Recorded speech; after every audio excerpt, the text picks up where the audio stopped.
Magandang gabi po sa inyong lahat. Ako nga po pala si Precious Samantapi Agapay. At ang nabunot namin ay kalawang pananaw o perspektibo. Una, ipapaliwanag ko ang globalisasyon na mahabang cycle na pagbabago. Ang globalisasyon ay hindi biglang proseso kundi paulit-ulit na siklo ng pagbabago na unti-unting nag-uugnay sa mga bansa, kultura, at ekonomiya.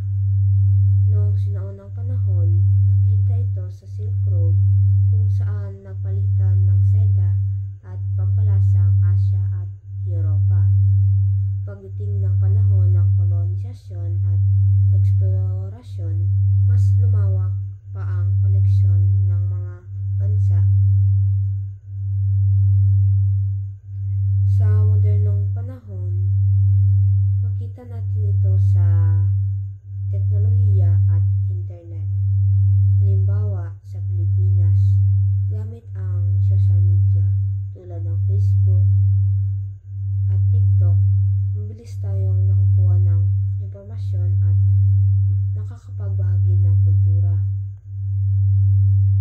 Kung masasabi natin na ang globalisasyon ay isang siklo ng pagbabago mula noon hanggang ngayon na patuloy na humubog sa ating buhay. Ikalawa, ayon kay Skolte, maraming globalisasyon ang dumaan sa mga nakalipas na panahon. Maraming anyo ng globalisasyon ang dumaan sa kasaysayan, ngunit pareho pa rin ang esensya nito, ang pagbubuklod ng mga tao, bansa at kultura. Noon, nakita ito sa Silk Road kung saan napalitan ng seda at pampalasa ang Asya at Europa. Sa panahon ng kolonisasyon at eksplorasyon, mas lumawak pa ang palitan ng produkto at ideya. At hanggang ngayon, sa pamamagitan ng internet at teknolohiya, mabilis tayo nakakabili ng produkto, nanonood ng pelikula mula sa ibang bansa, at nakikipag-ugnay sa buong mundo. Kaya kahit nagbabago ang anyo nito, ang layunin ng globalisasyon ay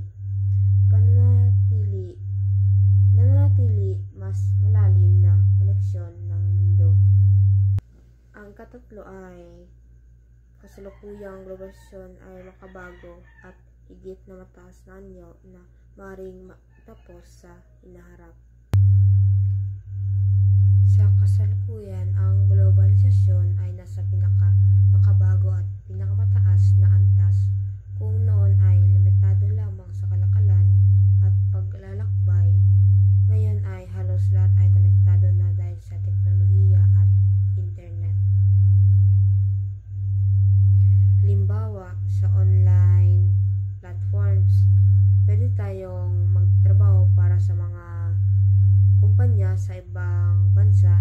Sa social media, mabilis tayong nakipagbahagi sa balita at kultura, at sa global trade, naka-order tayo ng produkto mula ibang bansa diretso sa ating tahanan.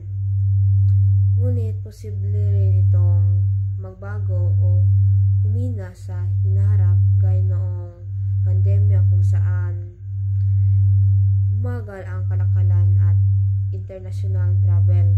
Kaya masasabi natin na ang globalisasyon ngayon ay makabago at mataas, ngunit maaaring pa ring mag-evolve o magtapos depende sa mga pangyayari. Ika-4, mahirap tukuyin ang panahon kung kailan nagsimula ang globalisasyon, kaya higit na mahalagang tignan ang iba't ibang siklong nagdaanan nito. Mahirap tukuyin kung kailan talaga nagsimula ang globalisasyon, kaya mas mainam tignan ang iba't ibang yugto nito. Noong sinaunang panahon, mayroon ng Silk Road kung saan nagpapalitan ng seda at pampalasa ang Asya at Europa. Sa panahon ng kolonisasyon, mas lumawak ang koneksyon ng mga bansa. Ngayon, nakikita natin ito sa internet, social media at global trade. Halimbawa, kapag bumili tayo ng cellphone na gawa sa China at teknolohiya mula sa Amerika, globalisasyon na agad iyon.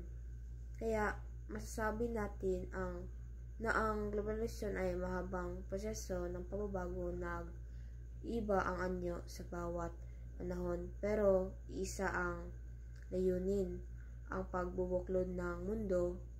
At yun lang po, salamat.